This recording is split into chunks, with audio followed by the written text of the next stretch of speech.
An absolutely stunning day in the Windy City. Prosecutors in Chicago dropping not one, not two, not 15, all charges against Empire actor Jussie Smollet. And the whole thing stinks. All right, what do we know? There were apparently some very shady backroom dealings here. The prosecutor says he still thinks Jussie lied to investigators. So did Jussie get off because he's a celebrity, or is there something even more sinister in the works? Joining me now, criminal defense attorney Brian Claypool from beautiful Los Angeles, California. Brian, break it down for me. What happened today? Well, Lisa, this was a red carpet assassination of the criminal justice system. I mean, did you see that press conference? I thought that his lawyer was going to pass out hors d'oeuvres and appetizers. I mean, that's how bad it was.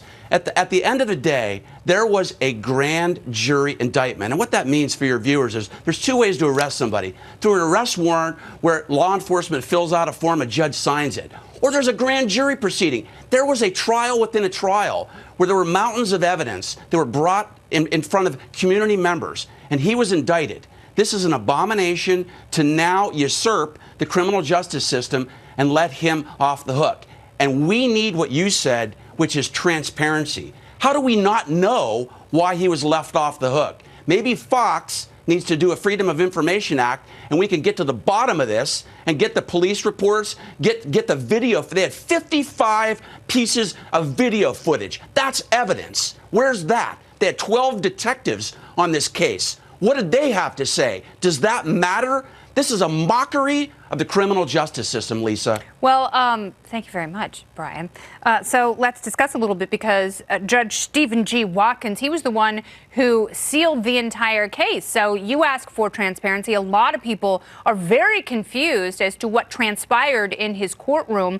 The mayor of Chicago came out defending his police department, who did some very good work. They worked very hard. The press had already, the national press rather, not the local Chicago press, because they did a great job of reporting and figuring out what really happened in this case. But, you know, the national press claimed it was an attack. They didn't use the word alleged attack, and they were all in on Jussie's story for so long. I don't know where we go from here. And Chicago has already had some perceptual issues in terms of the way criminal justice is metered out and the way the police department has dealt with various communities in the past.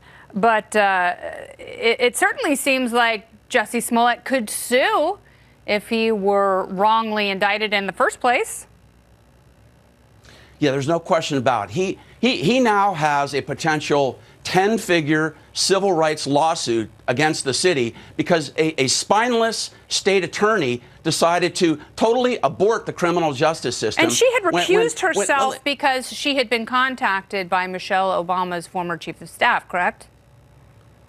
Yeah, exactly. But here's another thing, Lisa. This is unprecedented. Usually there's communication between the state attorney, the mayor, the police chief. Look, this is a high-profile case. This isn't a case of me getting arrested in L.A. Nobody would care about that. But because of that, there should have been way more transparency. But here's something to chew on. There's no transparency. I don't understand why the judge threw a lead curtain over this entire mockery. Brian, well, call me Lisa.